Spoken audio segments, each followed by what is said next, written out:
नमस्कार, मैं हूं नारायण शर्मा और आप देख रहे हैं AINS न्यूज़ 24 चैनल। अब खबरें विस्तार से। पूरे प्रदेश में भगवान जगन्नाथ की रथ यात्रा धूमधाम से निकाली गई। जगह जगह प्रभु ने भक्तों को दर्शन दिए। राजधानी रायपुर के गायत्री नगर स्थित जगन्नाथ मंदिर में पूरे विधि विधान से भगवान जगन्नाथ, बलभद्र और माता सुभद्रा की पूजा अर्चना की गई। बाद में परंपरानुसार प्रदेश के राज्यपाल, मुख्यमंत्री और तमाम अतिथियों ने रास्ते में झाड़ू लगाकर रथ यात्रा की शुरुआत की। भगवान की झलक पाने बड़ी संख्या में भक्तगण जगन्नाथ मंदिर पहुंचे। रथ यात्रा के माध्यम से भगवान ने भक्तों को दर्शन दिए। रथ दुरतिया है, जगन्नाथ यात्रा है, तो सबसे पहले समस्त छत्तीसगढ़ वासियों को रथ दुरतिया जगन्नाथ यात्रा की बहुत बहुत बधाई, बहुत बहुत शुभकामनाएं। आज हम लोग विधिवत जगन्नाथ महाप्रभु बलभद्र स्वामी और सुभद्रा माता का पूजन अर्चन किए हैं और छत्तीसगढ़ की खुशहाली के लिए कामना किए हैं और उनसे प्रार्थना है कि छत्तीसगढ़ के ऊपर हमेशा उनका आशीर्वाद बना रहे, छत्तीसगढ़ में खुशहाली हो, छत्तीसगढ़ में सबके घर में सुख और समृद्धि हो। गुरुवार की सुबह दुर्ग जिले के कुम्हारी में एक स्कूटी की हाईवे पर खड़े ट्रैक्टर के पिछले हिस्से से हुई टक्कर में 4 लोगों की दर्दनाक मौत हो गई।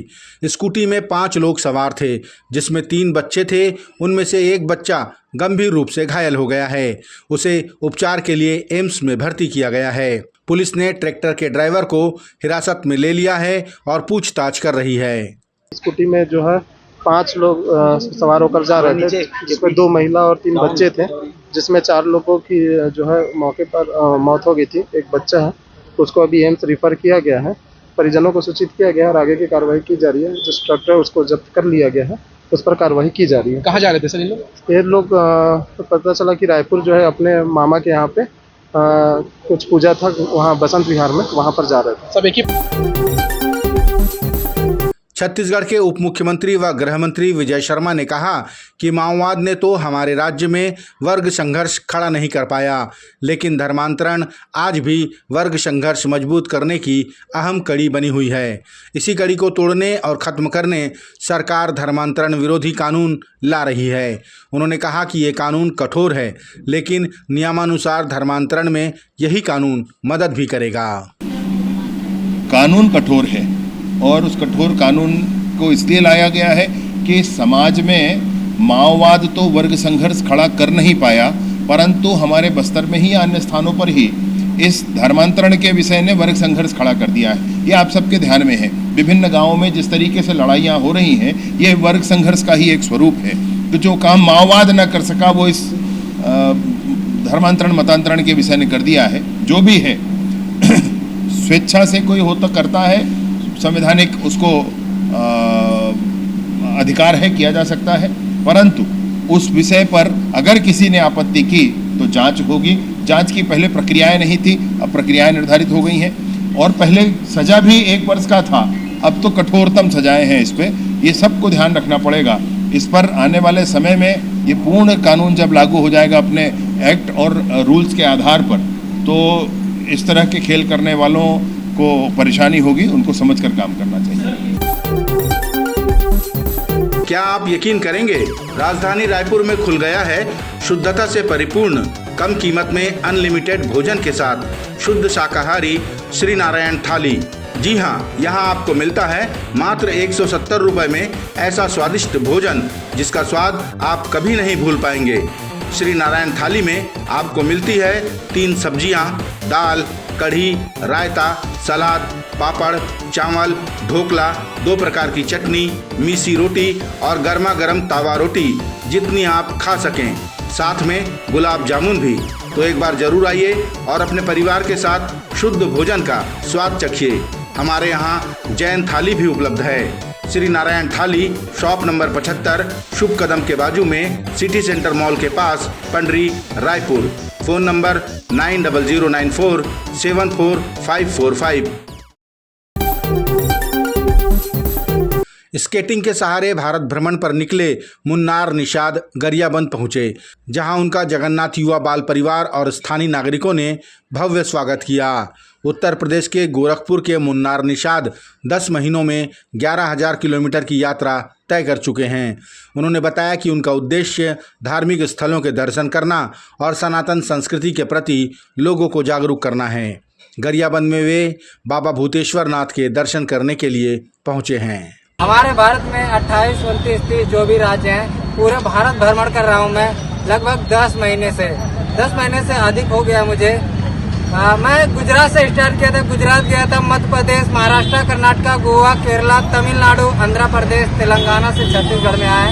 छत्तीसगढ़ में मैं बीजापुर, गीदम, सुकमा जैसे राज्यों से अभी हम पहुँचे हैं। कौन सा जिला है? गरियाबंद। अभी हम गरियाबंद जिले में पहुँचे हैं और बहुत अच्छा लगा हमें छत्तीसगढ़ में, खासकर कि छत्तीसगढ़ में हमें सर्वाइव करने में कोई दिक्कत नहीं हुआ। मुझे 1 महीने से अधिक हो गया मुझे छत्तीसगढ़ में। रहने खाने का व्यवस्था लोग करा देता है। गांव के लोग इतना अच्छे हैं कि मतलब क्या ही बताएं। हमारा चैनल भी है, उसके माध्यम से हम दिखाने की कोशिश करते हैं। बहुत अच्छे लोग हैं यहाँ पे छत्तीसगढ़ में खासकर। और दोस्तों मैं बता दूं कि मैं इस स्केटिंग से लगभग 11,000 किलोमीटर चला चुका हूँ। मैं भारत का पहला लड़का हूँ जो पूरा भारत यात्रा कर रहा हूँ, जितने हमारे भारत में स्टेट हैं। और खास बात यह है कि मैं एक हिंदू हूँ, सनातनी हूँ, तो मैं अपने सनातन धर्म का मैं प्रचार कर रहा हूँ। 12 ज्योतिर्लिंग, 4 धाम के साथ साथ जितने हमारे भारत में प्रसिद्ध मंदिर हैं, सबका मैं दर्शन कर रहा हूँ। वन मंत्री केदार कश्यप ने कहा कि देश समेत हमारी प्रदेश की सरकार किसानों की हमेशा चिंता करती है। मंत्री ने कहा कि जब प्रदेश में उर्वरक की कमी थी तब कांग्रेस खूब चिल्ला रही थी। अब जब उर्वरक पर्याप्त मात्रा में उपलब्ध है तब भी कांग्रेस किसानों को बरगलाने का काम कर रही है, जबकि किसान सरकार की व्यवस्थाओं से संतुष्ट है। उर्वरक की उपलब्धता शुरुआती दौर में नहीं थी, तब तक विपक्ष लगातार आरोप लगा रहा था। लेकिन अभी जैसे ही उर्वरक की उपलब्धता हो गई तो उस पर भी उनको आपत्ति है। तो कहीं न कहीं से इनकी जो मानसिकता है ये किसान विरोधी है और इन्होंने हमेशा से किसानों को छलने का काम किया है।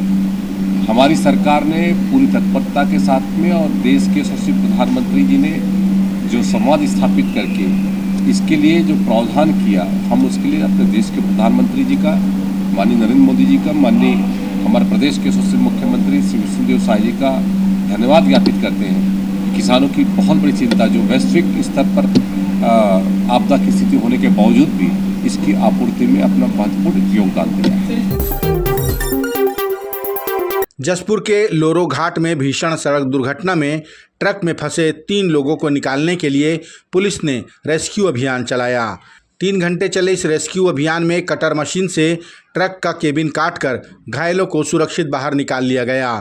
पुलिस अधीक्षक ने रेस्क्यू टीम को सम्मानित किए जाने की घोषणा की है। ये थे आज के प्रमुख समाचार। आप देख रहे थे हमारा लोकप्रिय YouTube चैनल AINS News 24। अब हमें इजाज़त दीजिए। कल तक रोजाना की ताज़ा खबरों के लिए आप देखते रहिए हमारा लोकप्रिय YouTube चैनल। हमारे YouTube चैनल को लाइक, सब्सक्राइब और बेल आइकन का बटन दबाना ना भूलें। नमस्कार।